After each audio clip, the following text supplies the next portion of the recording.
Hey everybody, it's Natalie from Power Moon Tarot. Do you want to learn tarot with me? Today we are going to talk about the moon card. And I'm going to go ahead and share my screen and show you a picture of the moon card. And let's go ahead and do that real quickly. Thank you for watching. Appreciate you being here. And let's go ahead and begin. Okay, so today we are talking about the moon in the major arcana of the tarot. The moon is trump number 18, or key 18, as oftentimes we call the major arcana trump 1718 or key 1718, for example, just to use different trump numbers there. For example, the high priestess would be key 2 or trump number 2. The devil would be trump number 15 or key number 15. So the moon is trump 18 and key 18, and it is associated with the sign Pisces. And you might be wondering why the moon isn't associated with the planet, the moon. But we will talk about that in a little bit. But first of all, it's just important to know the attributions and significations of the moon. And each major arcana in the tarot is associated with a Hebrew letter. And the letter associated with the moon is Kuf, which means the back of the head, where the cerebellum is. It means back of head or ear. So Kuf means back of head or ear. And the esoteric title of the moon card is the ruler of flux and reflux, the child of the sons of the mighty. And that is the official title. Now, when we think of the moon card itself being the ruler of flux and reflux, it always makes me think of like acid reflux when you're when acid reflux happens and it's like flux and reflux, but that could also be expansion and contraction or changeability or movement.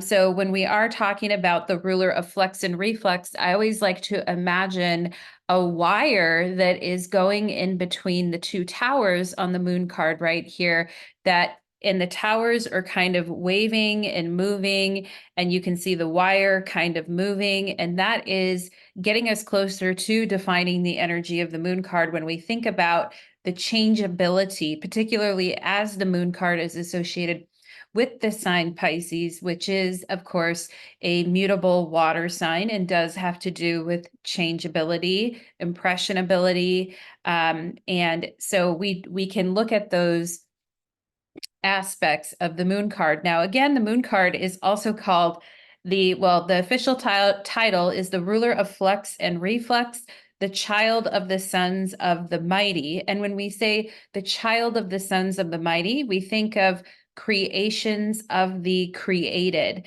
So we as human beings are creation, and we represent an aspect of what the creator has created, but we are also making creations on top of that. And sometimes in the moon card, we can get this mutability where images and pictures and illusions, and we're adding kind of more and more and more of meaning on top of things. And that's why the moon card oftentimes can be known as a card in the tarot that can be a little bit duplicitous, or it could be where we're experiencing illusion, or it could be where we're experiencing fear or vulnerability due to not knowing the plan, or due to being kind of moving between those two towers. If you think of the two towers on the moon card, do you guys see the two towers there? I'm going to go ahead and draw an arrow to both. There's a tower and there's a tower. And in between there, we have, all our emotions, our fears, our hopes, our dreams, disillusionment, changes, right? So the moon card can be that very kind of uncomfortable moment when we need to make a decision, but we don't have a lot of intellect. Using our intellect isn't really helping us in that moment. We have to go with our gut or we have to go with our instinct, or we have to choose a path that may be very uncomfortable. And if you look at the crawfish that sits in the pool of the moon card, which is trying to make its way up and out of the pool of the water there in the moon card and go take this path that leads back into this unknown area behind the two animals that are barking at the moon. So you've got that. So it does look a little bit scary, right? And the moon card could kind of be like a nightmare that you wake up from, and you wake up in the middle of the night and you don't know, where am I? How did I get here?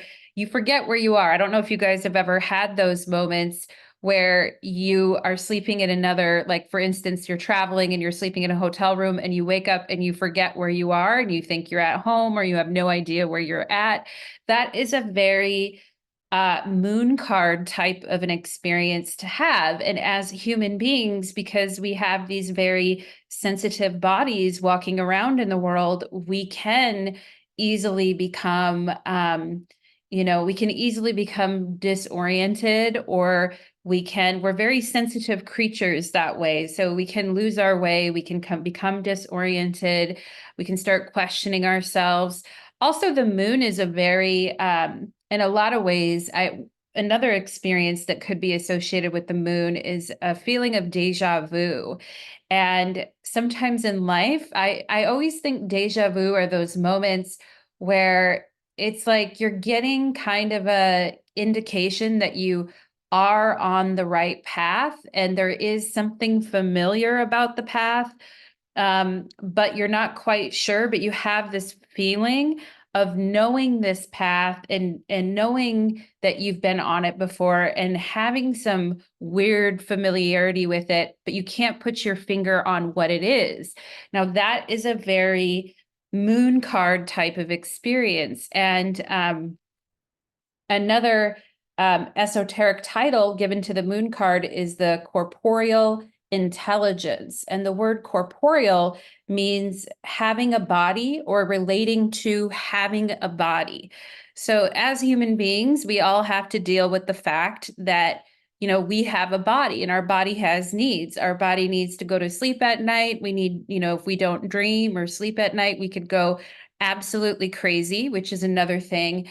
In the nighttime when things go bump in the night and people are accused of being lunatics or being subject to lunacy, right? So we have these images of where the nighttime is kind of scary, but yet we know every night when we fall asleep at night, we don't know where we're going to or really what is happening, but we just know our consciousness or our logical thinking mind is powering down for the night. And the primal aspect of the moon is really the primal aspect of the nighttime is really taking over. And so we find all of that energy in the moon card, which obviously can be very scary. And also, if you think about it in society, as human beings, we oftentimes want to cover up the messy things that the body does, right? Like we try to act like we don't have a body or that we don't have bodily needs. Like think of yourself being at work all day and you're wearing a beautiful this is one of my examples for later on in the lecture, but I might as well share it now because I'm on this path. But for me, a moon card moment was, think about, for instance, I went to a Catholic high school, and at this Catholic high school that I went to when I was younger, everyone had to wear like beige colored pants, different colored khakis, white pants, beige pants, khaki pants. Those were the only things you could wear. You couldn't wear black pants, black leggings, black jeans, or any jeans of any kind, or any dark jeans. So in this school that I went to, there was this kind of uniform that you had to wear. And for a lot of young girls in high school, I'm sure many of you can relate who are women who are watching this, and getting your period in the middle of, being at school, and you stand up after class and all of a sudden you got a big red spot, a big blood spot on your jeans or on your khaki pants or on your white pants that you're wearing. And it's like, oh my gosh, and it's very embarrassing because and in that moment you're like walking around and you're trying to go to the bathroom without anybody noticing you. You're trying to cover up your big red spot with a sweater. Like you're like, oh my God. And everyone's looking at me, and you get that feeling of my body is betraying me, right? Like I have this human body, and as a woman that bleeds every month, and when you're younger and you're trying to figure that out and you can't wear black pants or dark jeans or things like that, there were a lot of accidents. And I, actually went through something like that. And I think a lot of women have that story too of like, spending the night at their boyfriend's for the first time, and they have their period, and then or they don't know they've had their period, and they get it in the middle of the night and it soaks through the sheets and everything. And you wake up in the morning and you're like, oh my God. And it's very embarrassing, right? And I think the moon card, the reason why I'm talking so much about this, menstrual blood, et cetera, because the moon card is associated with that. It is associated with those raw, primitive, instinctual things that our body does that we can't really avoid. Like we can walk around in white jeans every day of the week and pretend that on the outside everything's perfect and everything's very manicured and everything is very whitewashed, right? But underneath it and going on with inside our bodies and in our internal process is a process that is so primitive and raw in nature that we can't always control that, and we can't always whitewash that chaos out of our lives. And when we're talking about the moon card in the tarot, we are talking about that very like primitive, raw experience that, especially when it comes to the body and the body's mechanisms, right? And so I find that very interesting about the moon card. Now, let me go ahead and talk a little bit about the moon card in the sense of what it represents, okay? So the moon card can represent a sleep state or pre-consciousness, and it can have a deceptive effect on the apparent power of material forces, okay? And, because we have the material world, we have logic, we have directions of how to put things together. Like we have all of that in the material world, but the moon kind of takes us into a space where logic really doesn't help anymore. And if we look at the moon on the tree of life, which for those of you that haven't studied the tree of life and you're interested in the tarot, I do recommend it.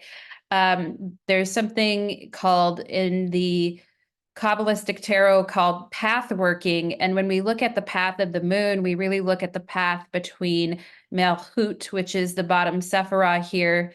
I will use a arrow to point out Malchut, and there is Netzach right there. And the path between Malchut and Netzach is the path of the moon.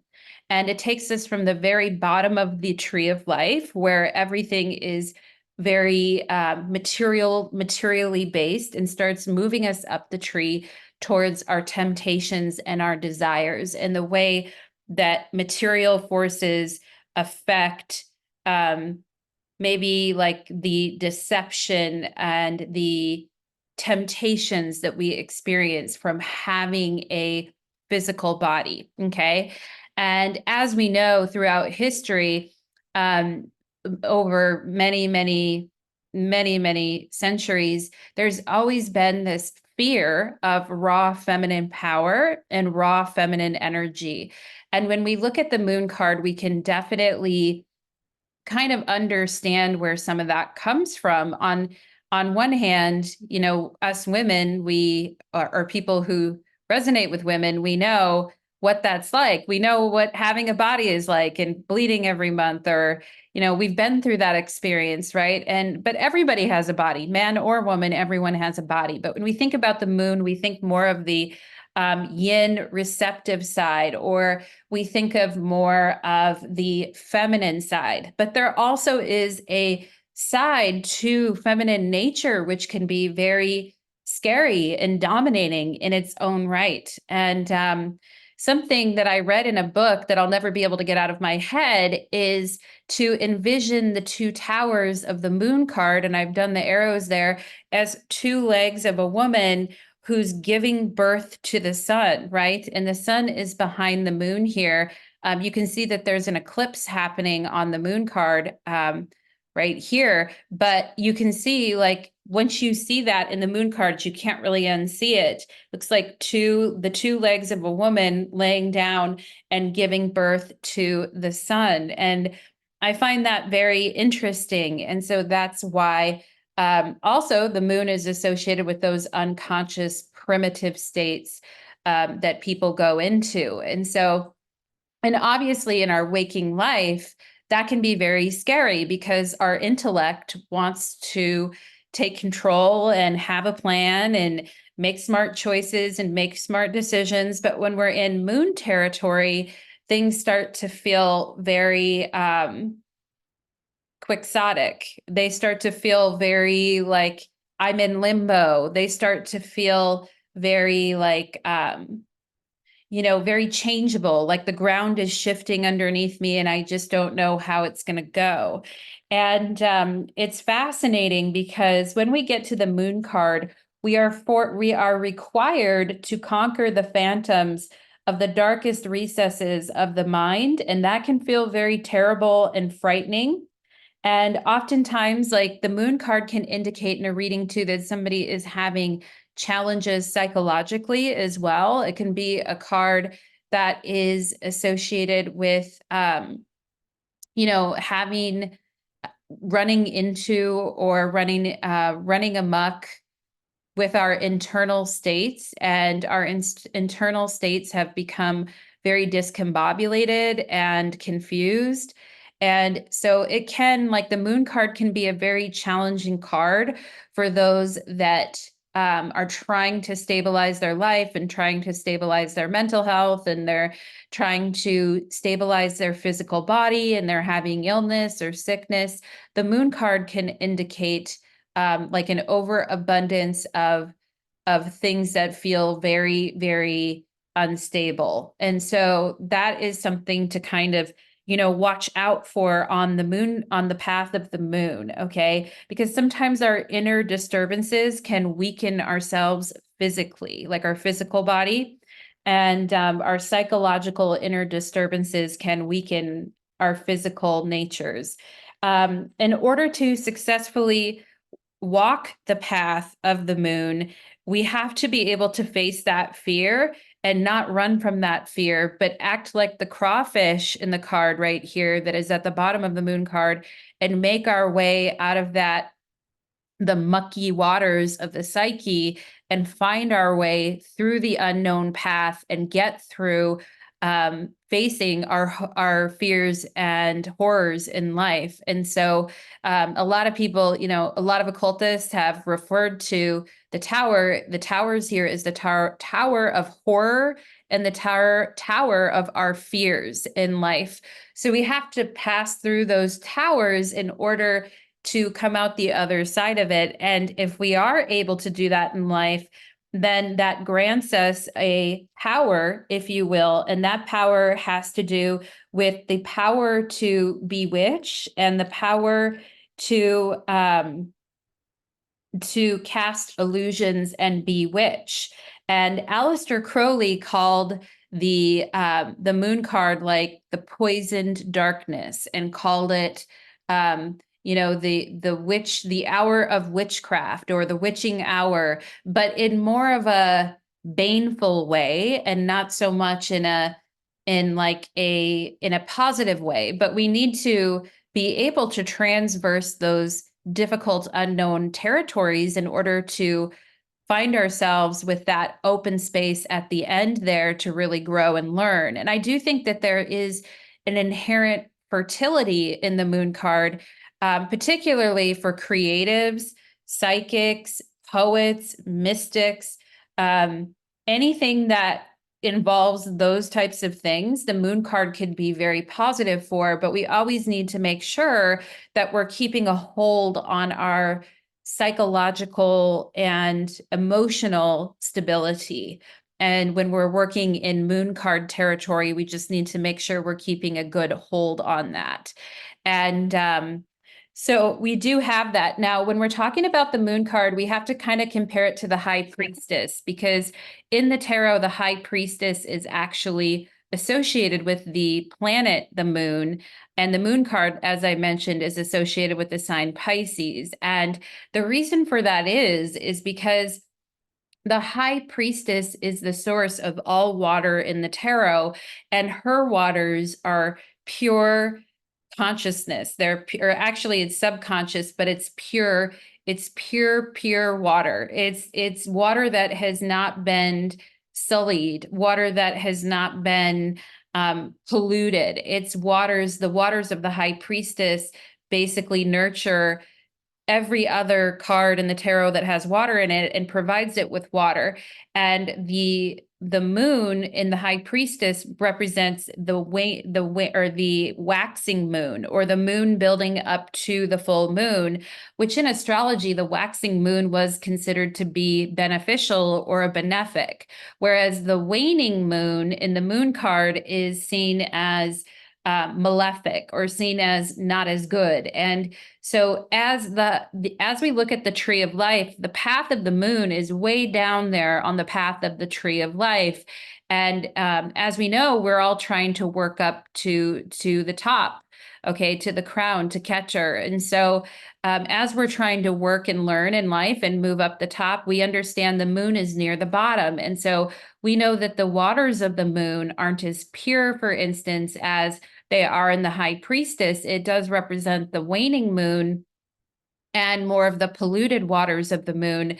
But at the same time, as human beings, we need to go through that in order to get to the other side of it. Like, we do have to face our fears. We do have to face the things that go bump in the night. We do have to, and of course, we always have to balance that with our own mental and physical health. Like, we have to be careful on the moon card. And that's why it can be a terrifying path on the tree of life, or it can be a very tough path on the tree of life, because we want to face our fears, we want to face the unknown, but we don't want to like go into total chaos in doing that. Like, we do have to be careful with our physical body and our mental state in life. And it's really fascinating because the moon has been associated with all that is barbaric and uncivilized, primitive, and represents the raw animal nature within us. It does have to do with childbirth, menstruation, and sleep. And if you look at, let me just point this out to you guys here. If you look at the moon card, do you see these? It looks like tears of the goddess, these yuds or yads. The correct pronunciation is yud, but everyone, you may know it as yad.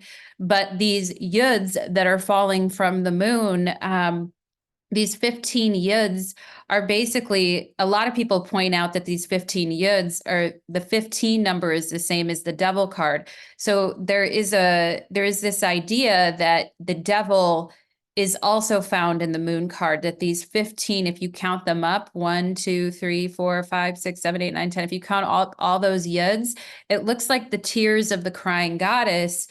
Or in Aleister Crowley's moon card, it was represented by, droplets of menstrual blood, or the tears of the crying goddess. And there are 15 yuds, which we believe could be a reference to the devil card, which, as we know, the devil card definitely does have to do with illusion and the way that we're seeing things in life. And so there is that fear, or there is that built-in temptation with the moon card to give in to our fears and to not want to come out of that pool and make that path or make that journey. And so we've got that going on. Also, when we think of the moon, like I mentioned, we can think about the raw, primitive power of the feminine. And if you think of like Artemis or Diana or the goddesses of the moon, a lot of the goddesses that are associated with the moon, Hecate, etc., can be extremely, punishing. Like the goddess Artemis, she has her dogs that follow her and protect her and hunt with her. And, if you offend the goddess, then those dogs may viciously attack you. And so there is that very like raw, primitive aspect of the feminine that can be very vicious as well, that we could also find in the moon card as a meaning. Okay, so now I want to just read off some associations that exist with the moon card. And many of those associations are having a psychotic break with reality, deterioration of the physical body, law of the jungle, kill or be killed, right? The laws of the jungle. Passions and energies are uncontrolled by ethical or moral or intellectual considerations. If you think of the opposite to the opposite of the moon is the sun, and the sun really does control the ethical, moral, and intellectual considerations, but the moon is not worried about that. It has passions and energies that are uncontrolled by that. And as I mentioned, it can be a cruel path in that society forces repression of our basic human functions. And it kind of reminds me of, like taking my dog for a walk. I remember I was taking my dog for a walk with my boyfriend, and she just, dogs don't have any shame about their bodily functions. They just go potty, and we as humans clean up their messes. And he just remarked to me, man, dogs have it easy because they just get to go outside to go potty in front of everyone, and they don't care, and they don't have any shame or embarrassment about their bodily functions. Like they just have that raw, primitive side to them where they can just go outside and go to the bathroom in front of anyone and everyone. And that's kind of moon card energy right there. So I kind of found that interesting. The moon card does rule over our biological processes. And like I said, it's also associated with the sign Pisces, and the sign Pisces has to do with resurrection in that last stage before winter ends. But the moon represents midnight, like late in the evening, midnight, and having to resurrect ourselves so late in the evening like that when there's no light available is, a little bit scary when we think of that. And like I said, Aleister Crowley called the moon card the waning moon of witchcraft, and said the grim black towers in the background represent horror and fear, superstition.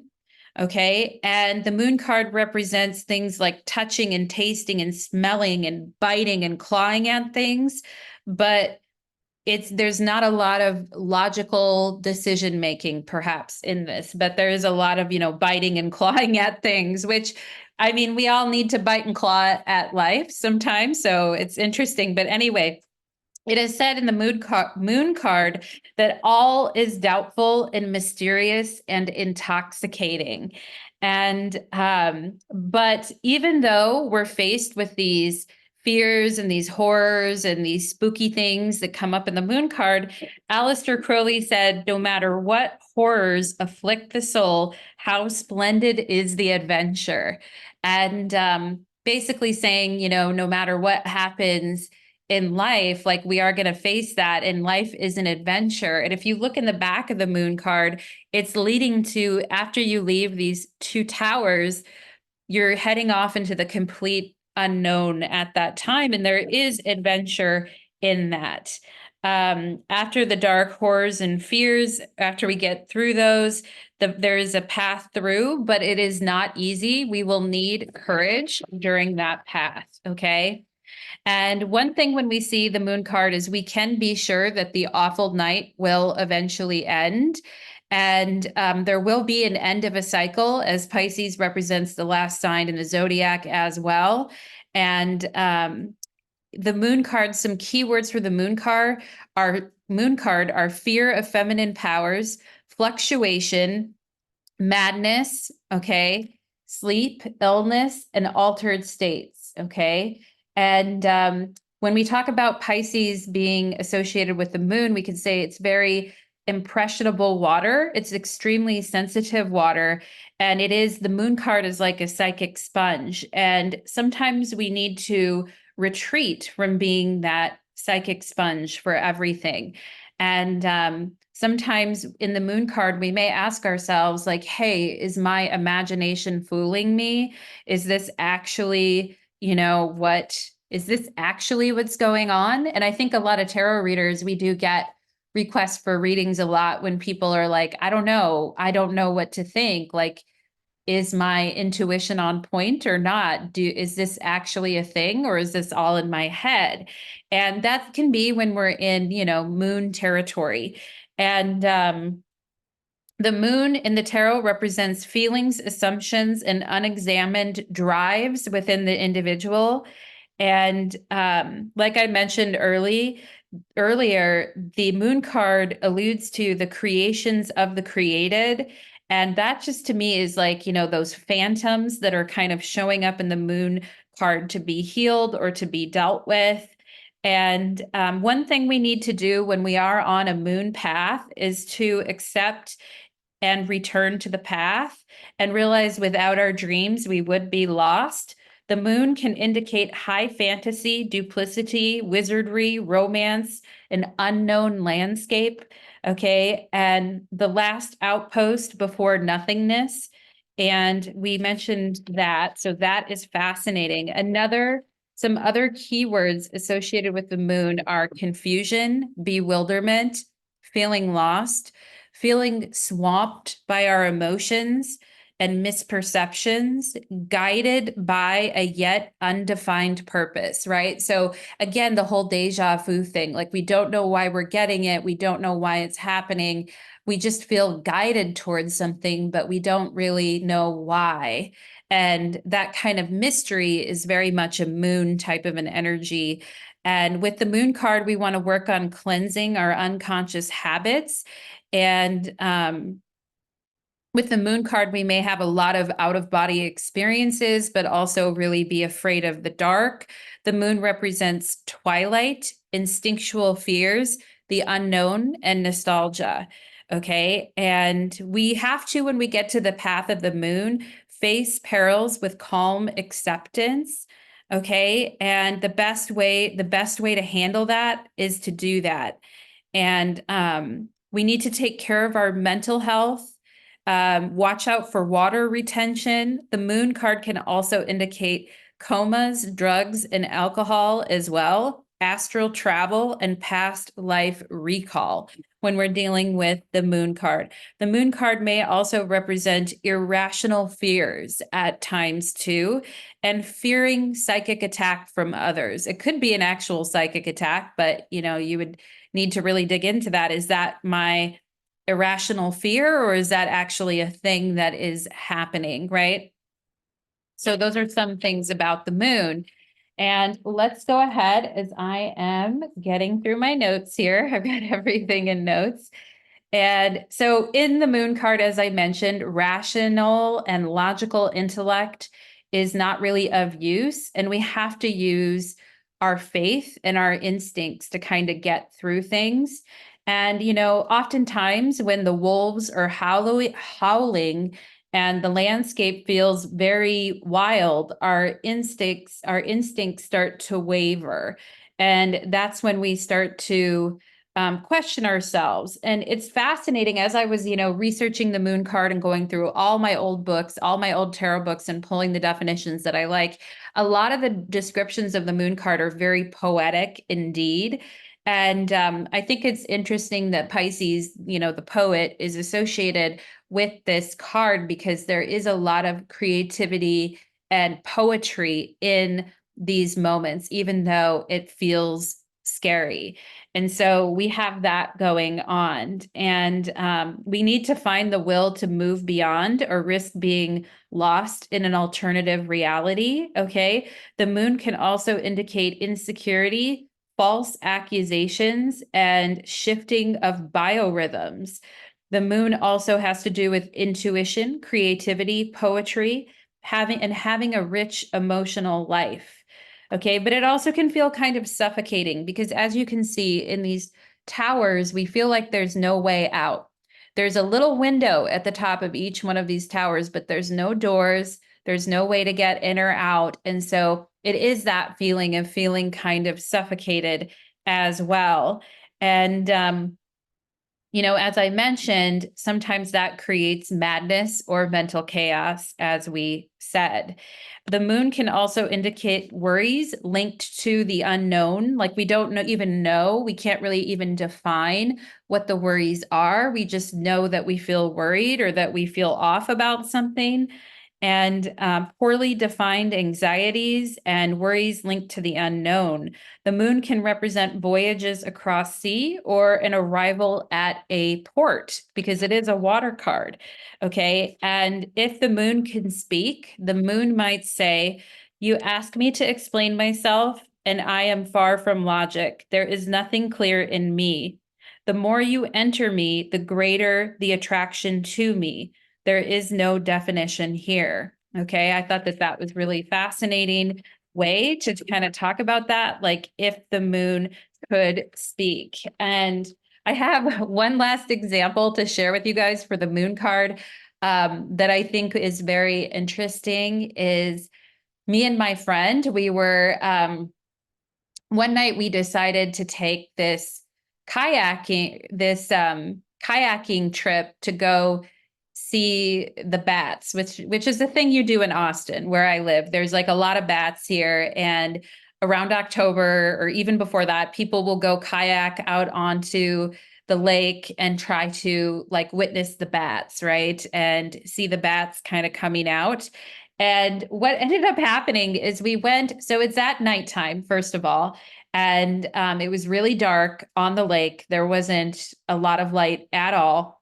The bats ended up not coming out, but it was a tour with like, I don't know, probably there were 15 to 15 other people there, and then the one tour guide. But the tour guide, at the end of it, she just like didn't really give any explanation. And she just started rowing back down the river and just like left it felt like she kind of just left us on the river. And my friend wanted to stay there and like continue to try to see if the bats were going to come out, but they didn't come out. And I could see everyone was leaving. And me and my friend were in a tandem boat, like kayaking together. And I told her, I said, "Listen, we have to turn back." Like, the woman that was leading the excursion was very like flaky and very like, I don't know. She just wasn't very, it seemed like she was on drugs or something, like, I don't know. But anyway, and you're leading people across, and there were children on the tour as well. And there were no life jackets there. I mean, it just was really poorly done, and everybody's going back to the pier, but the pier isn't like any dedicated pier because there's little places all over the lake to get on and off the boat. And there was no way to tell where to get on and off the lake or where our group was. And I thought, this woman's going to leave us out on this lake because we were like trailing behind. And I told my friend, I was like, we got to get paddling because if we don't get back, we could get left out on this lake. Now, that is a very moon experience because you're out on the lake at it dark alone.